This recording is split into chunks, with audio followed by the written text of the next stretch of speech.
బీసీని అంటాడు. మోడీ గారు వాస్తవంగా బీసీ కాదయా, లీగల్లీ కన్వర్టెడ్ బీసీ. నేను చాలా జాగ్రత్తగా ఈ పదం వాడుతున్నా, లీగల్లీ కన్వర్టెడ్ బీసీ. 2001 వరకు ఆయన ముఖ్యమంత్రి కానంత వరకు ఆయన కులము గుజరాత్ రాష్ట్రంలో ఉన్నత వర్గాలలో ఉండే.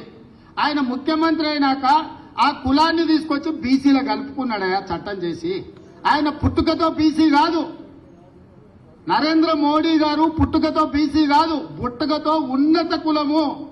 కానీ 2001లో ఆయన ముఖ్యమంత్రి అయిన తర్వాత ఆయన కులాన్ని తీసుకొచ్చి బీసీ కులాలలో కలిపి మీ దాంట్లో ఇత్తేసి పొత్తుగూడిండు.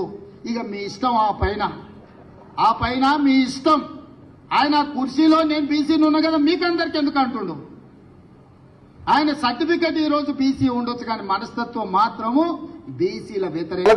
ఇదే మీరు 6 గ్యారెంటీల గురించి మాట్లాడుంది అంటే నేను మళ్ళీ చెప్తున్నా, మరి దీని మీద ఎమ్మెల్సీ ఎన్నికలు జరుగుతున్నాయి, 3 ఎమ్మెల్సీ ఎన్నికలు జరుగుతున్నాయి. ఇదే రెఫరెండంగా రవీంద్ర రెడ్డి గారు సిద్ధమా ఎన్నికల్లో పోటీ చేయడానికి? ఈ 3 ఎమ్మెల్సీ ఎన్నికల్లో ఇదే వాదం మీద రాహుల్ గాంధీ కులం, మతం, వర్గం, జాతి, దేశం, మోడీ గారు బీసీయా కాదా? దీని మీదనే ఎమ్మెల్సీ ఎన్నికల్లో పోయి మీకు ఇదే రెఫరెండమా చెప్పండి మీరు. అరే సంవత్సరానికి గాలిగో వేసి 6 గ్యారెంటీల మీద మీరు మాట్లాడకుండా మీరు బీఆర్ఎస్ ఒక్కటై వాళ్ళు 6 గ్యారెంటీ గురించి మాట్లాడారు, మీరు 6 గ్యారెంటీల ఊసేస్తారు.